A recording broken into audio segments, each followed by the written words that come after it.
Shalom and welcome again to another exciting edition of Torah Watchman Show International Limited Liability Corporation 501c3 company, hosted by none other than your favorite Cardi Jew, Hakam ben-Emmett. I hope everyone has had a wonderful day. God bless you. Thank you so much for my subscribers. Thank you for all the contributors. I invite all feedback. I don't censor anyone unless you're vile and rude. I've not had anyone do that. I had a Muslim person comment on one of my videos. I played fair with him. I gave him factual truth. This is what my name means, truth. And I will promise you, I will teach the truth on the Torah Watchman Show channel on YouTube whenever it's humanly possible. I have exciting content. I have regular Torah lessons, parshas, every single weekly cycle. You'll find that video by that parsha chapter name. I also have exciting videos about Jewish history, about Cardi history, about the difference between Cardiism and Orthodox rabbinism. Yes, and I also talk about the yin and yang, the debates and disputes between Christianity, their implied truth, and the absolute truth of the Jewish people. Listen, I am inviting everyone to come into my channel because you are part of my external Mespoka, my family. You're all welcome with all love and grace and kindness. The same thing I pray to God on my knees every single morning. I say my Shema. I ask my God to give me his loving kindness and grace and mercy. I will promise you I'll give you that extended love and grace and mercy. So help me God. Take care and get excited, get inspired for the next video.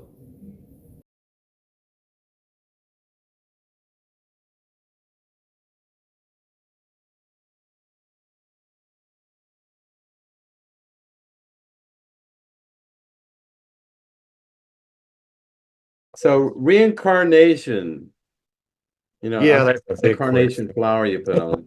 Reincarnation, resurrection, the apocalypse of the dead and all this, zombie Yeah, I can apocalypse, do all this. something right You know, now. this is a very good question, Sheila. You used the word reincarnation. I like the word resurrection or soul Mhm. searching, but essentially the resurrection of the dead is one of our 13 fundamental Jewish beliefs from the Ramban. Mhm. And actually, Carter Jews believe in it too. Why? Because the prophets, Navi, say it. For instance, you can read in Daniel, Mhm. Prophet Daniel talks about the resurrection of the dead. Um, there's a fundamental belief of every Jew is that we have an eternal soul, and there needs to be a place for a soul, after our body decays, to return to dust. What happens to our soul? Well, it's incorporeal, right? But it's inside the vehicle of our bodies right now. It's attached, like quantum tangled or whatever, like this. But you can read about the resurrection of dead in the book of Daniel. I thought Mhm. I had the verse here, but it's in the end of days and days of Mashiach, rabbis are not sure exactly what the timing is, but essentially everyone that's righteous, and I believe that not just Jews, but everyone who's righteous and believes and given their life to the belief of one true God of Israel and are friendly with the Jews and lovers of Israel, that kind of thing, that they have a hope and peace that's beyond understanding.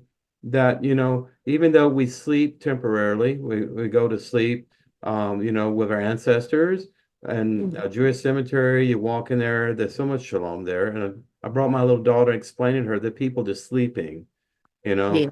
And one rabbi, or a group of rabbis in Talmud, they say there's a bone in the back of your neck, vertebrae or something, I can't remember. Mhm.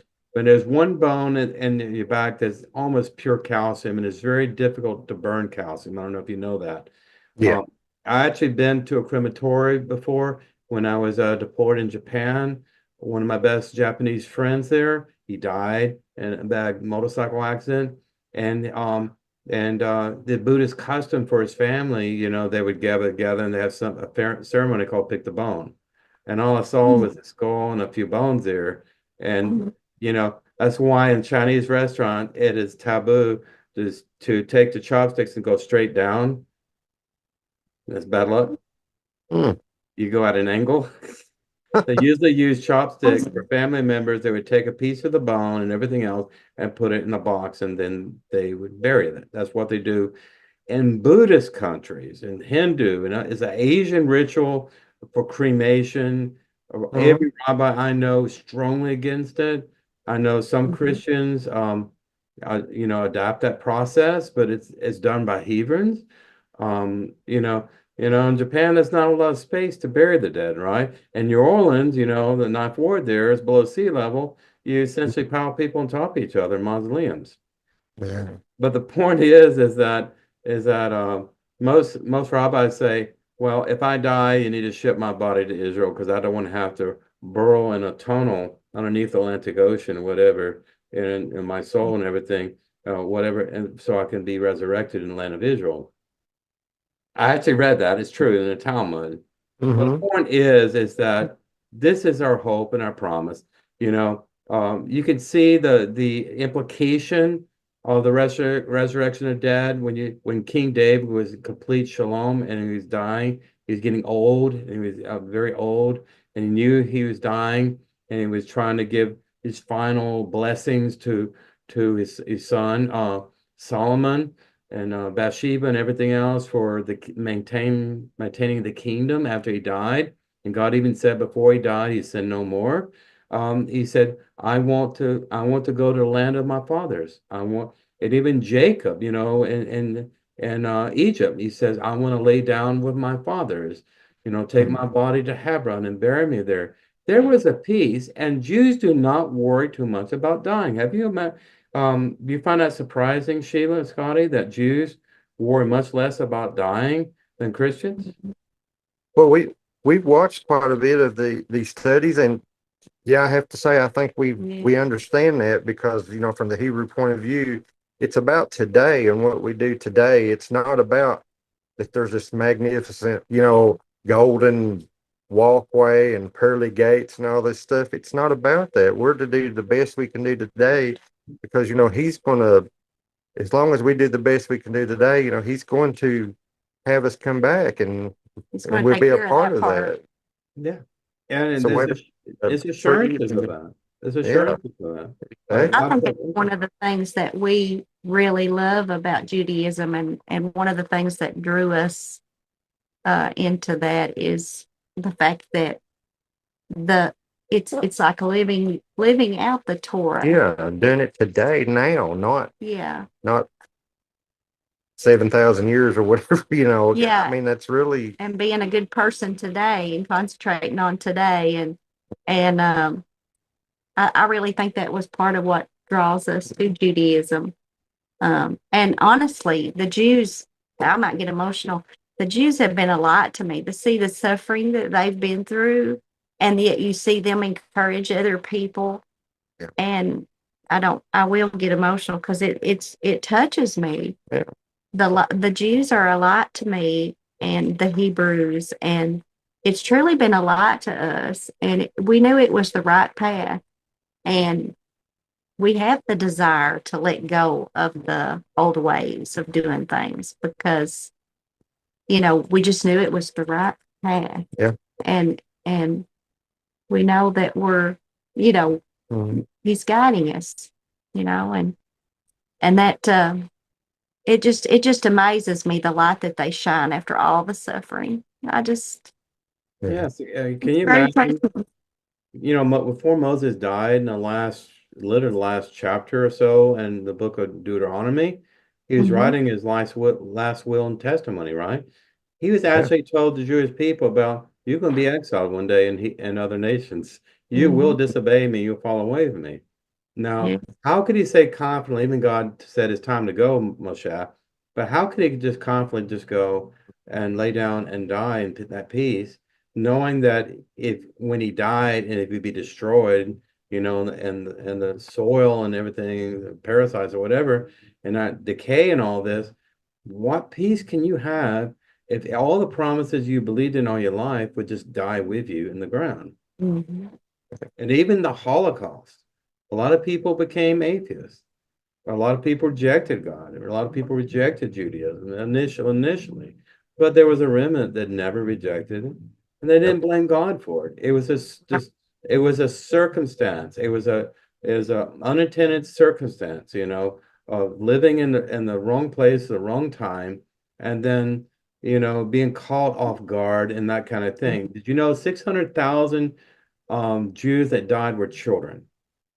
I Oh, mean, children that did not have chance for accountability or bar mitzvah, bat mitzvah, and many rabbis and in the Seder Talmud, but I believe this is true, and it says it in the Zohar too, kind of metaphysical, that they believe that the allotment of those souls have a new opportunities, and you and I, especially if you've been a Noach, where does that drive and that hunger and that passion come from? Where does it come from? Well, it could come from a conjoining soul within you that wants to live a good life and have mitzvahs and good deeds that they never had a chance before. It's not like we're possessed. In Japan, they actually believe bad people will come back as a rock or a worm or spider, and a good person may be an eagle. Yeah. you know and that is essentially its reincarnation, but I would say reinstantiation, soul merging, whatever you want to call it. Most Jews, if they believe in the resurrection of dead, they do believe this, and most Orthodox rabbis I've spoken to in regards to conversion and people coming there, they believe that there is a Jewish soul within you that's driving that. wow. I mean, it's like we were talking about in the last video that when we got married, we had no thoughts of being led toward anything, Hebrew. And as I said before, I was raised just as outside of Judaism as you get, and it's like it just all of a sudden it was just opened up to us, and You it, could it be a really amazed byproduct. us. You could be a byproduct of a boring girl that died in the Holocaust holding their hand. It's really fascinating to think that the transformation that we've made, just I know we still have much to learn and much to apply, but it's been years now since we've ate anything that was unclean, and we've been doing Shabbat for a long time now. We do the blessings at the table, and we just absolutely love it. And the more we're on this journey, the more we feel happy and peaceful, and we want other people to know, you know, You that do that because of that's love. You do that because of love. And you keep all the holy mitzvot, even though by definition, as a son and daughter of Noah, keeping those laws, you're not expected to. No rabbi has a right to judge you if you're not keeping kosher in your home. It does not say that in those 7 laws, right? But if you go above and beyond, even though you know that you're not was not born Jewish, but you still want to do it in your heart and soul, Mhm. that is the kind of personal sacrifice that God loves the most. That is so sweet and precious, Sheila and Scott, that you take the initiative and do these things. You live your life as Jews, and you may feel alienated from your family. Why are you acting Jewish? They said Judaism is just a religion, you know. No one is born in a religion, right? Mhm. Very, very true. Our last question is a Jew by birth, by the mother or father or both or whatever. This is a quintessential question.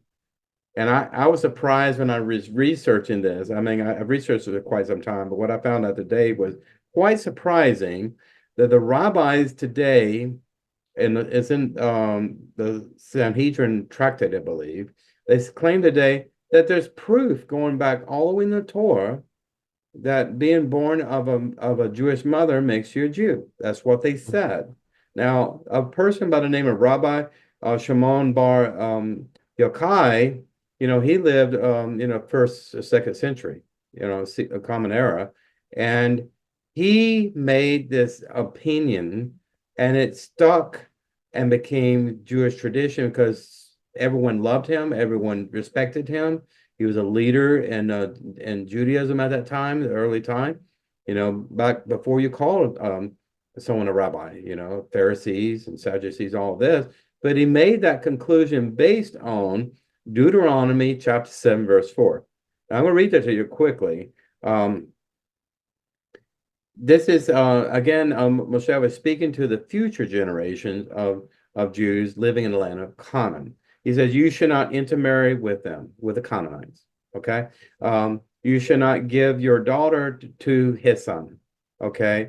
And you shall not take his daughter for your son, for he will turn away from your son and from following me, because they would inadvertently adopt their heathen cultures if you intermarry and mix with the native people of the land, and they will worship false gods. And then that may become a contagion, and that would lead to other people worshiping false god. And then they start bringing these little idols into their tent and things like this as tokens, or someone gave it to them. They want to keep it. It's pretty. You want to decorate it on your end table or whatever. Put some candles around it. And then he says the wrath of God will be kindled against you, and he will quickly destroy you if you do this. Okay. Now, God was speaking to the Jewish people.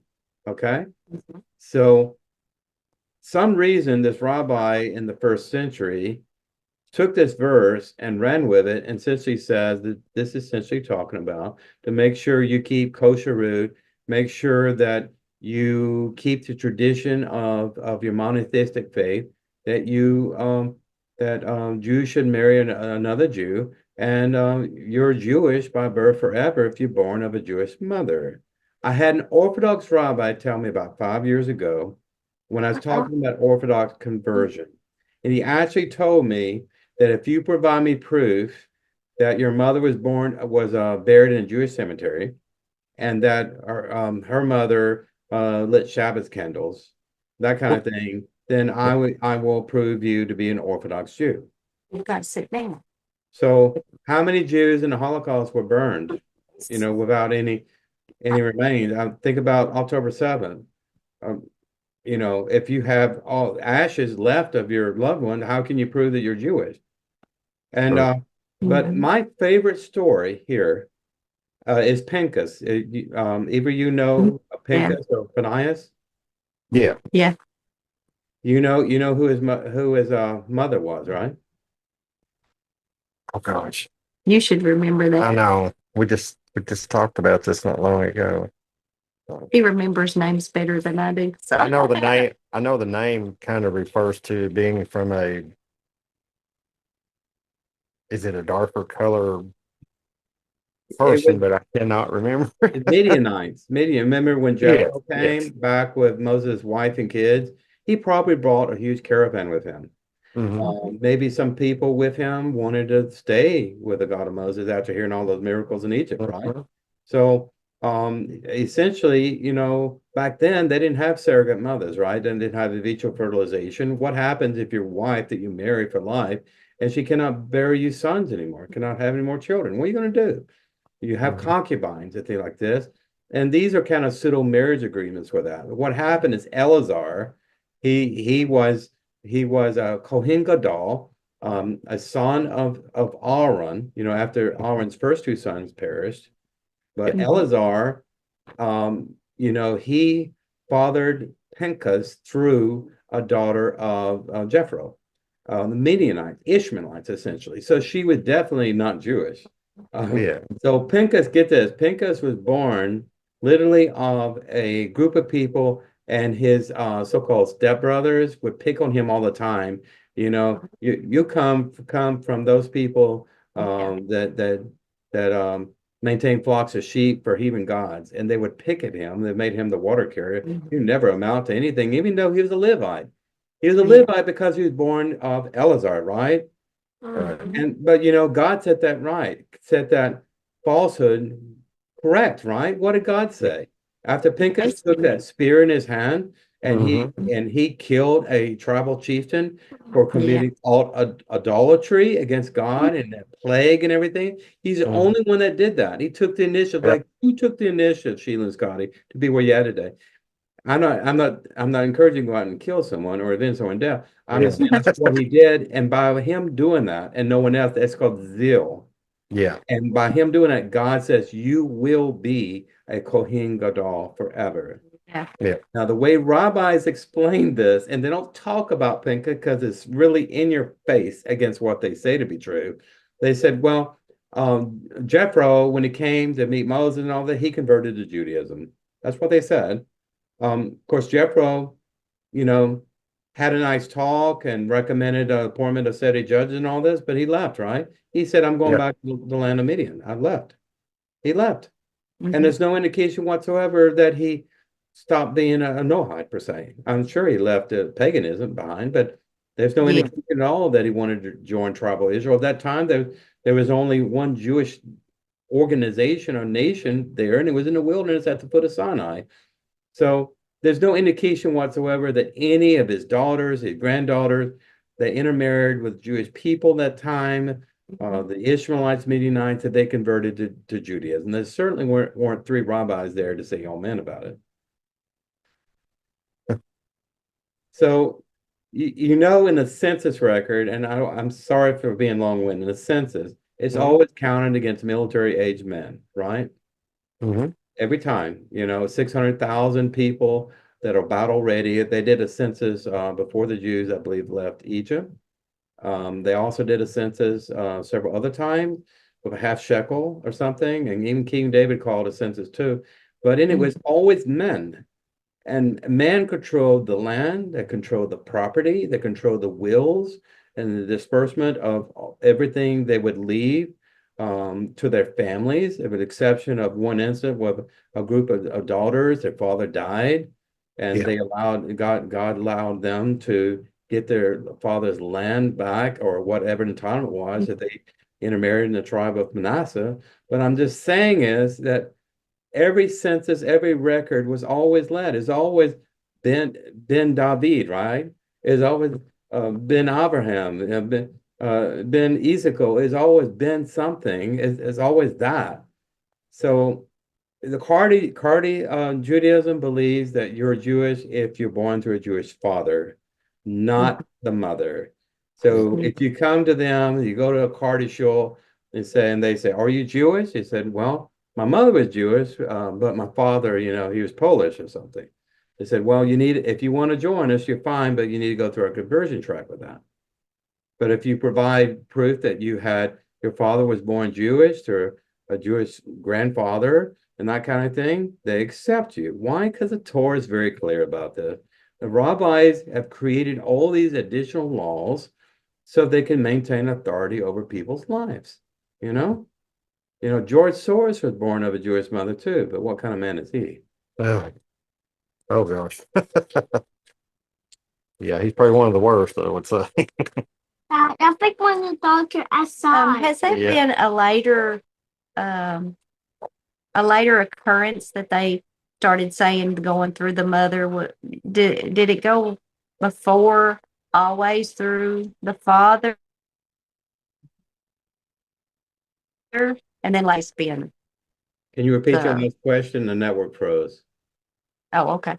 I thought maybe that it used to always be through the father, but then later, was it a later occurrence that become the change of it being through the mother?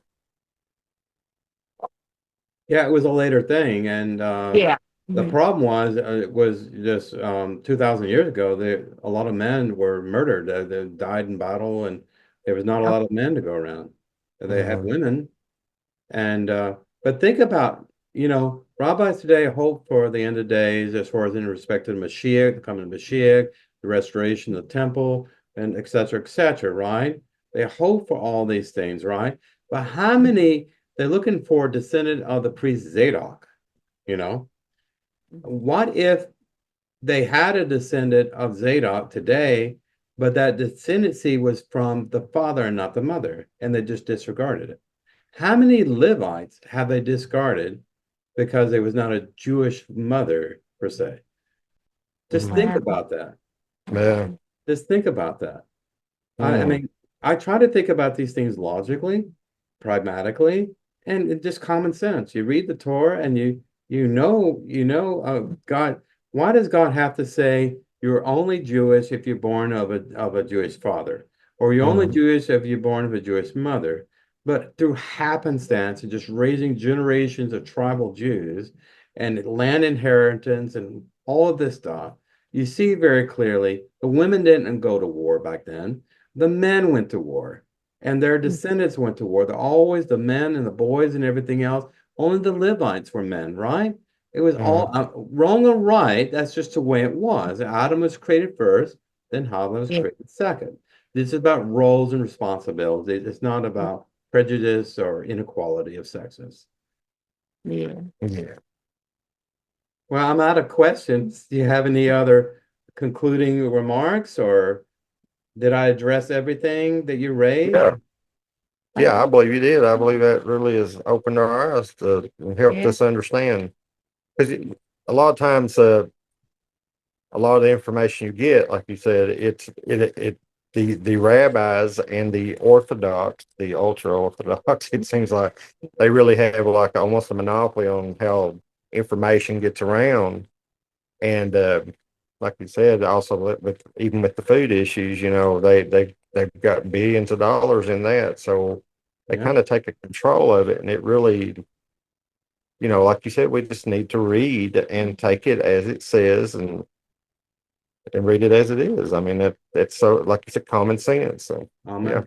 I think it is great. It can be quite overwhelming um, when you're leaving behind your former faith and you're going toward righteousness, what you want to live right, and it can be quite overwhelming because there's so much information out there. And you really, I like the videos that you do because you take things like, for instance, the meaning of the Son of Man, that video, and you have like certain ones that you take those things and you break them down, and it makes it so much more clear for me. And also the fact that it's not so much information that I get overwhelmed. So I think that was really one of the things that really draws us to the teaching that you give too, because it's like a lot of the questions that I have had, you have answered in those videos. I'm happy to hear that. Yeah. I mean, my subscriber base is growing more. I've created a lot of shorts, video shorts, because I know Uh-huh.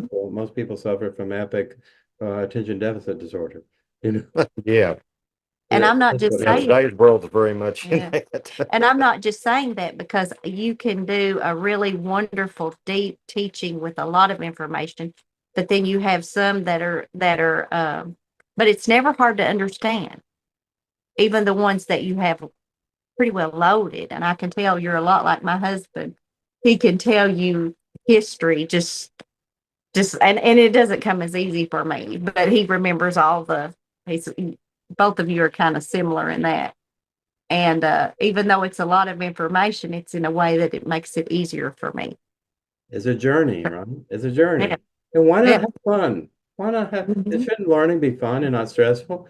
No Yeah. one's judging you but God. There's no rabbi looking through your window and making sure that you're not eating a cheeseburger. You know, I just, don't know. I just think, listen, just live as honest and true to the Lord your God. Just say thank you. Say Todah Rabbah. Fall on your face and say, I'm a sinner. I know I could have done better. Control my thoughts, my thinking, what I said to this person in an argument. They take ownership, right? yeah, Don't transfer your problems to other people, to their psychological attacks.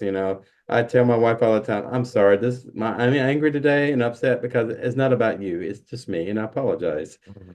Own it. And it's very difficult for a man when you beat your chest like this, to say, I'm a sinner, I'm wrong, and I apologize for doing it. When you have a child, a man has to be eat an extra slice of humble pie.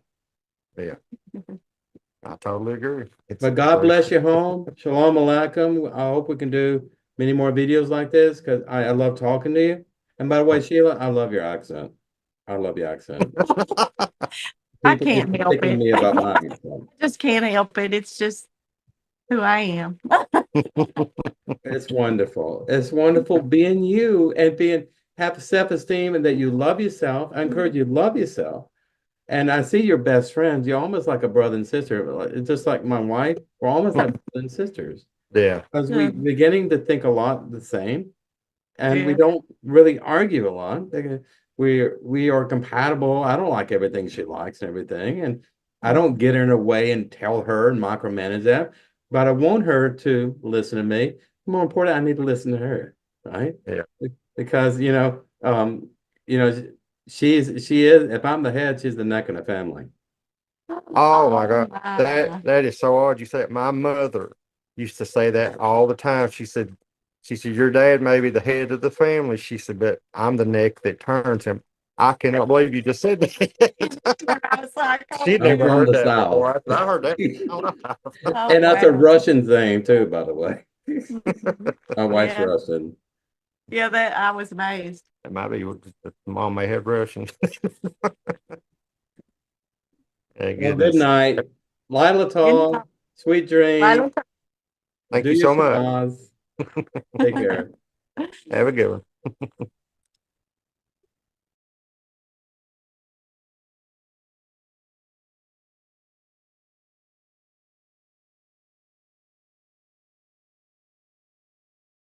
If you've enjoyed this program, please click like and subscribe.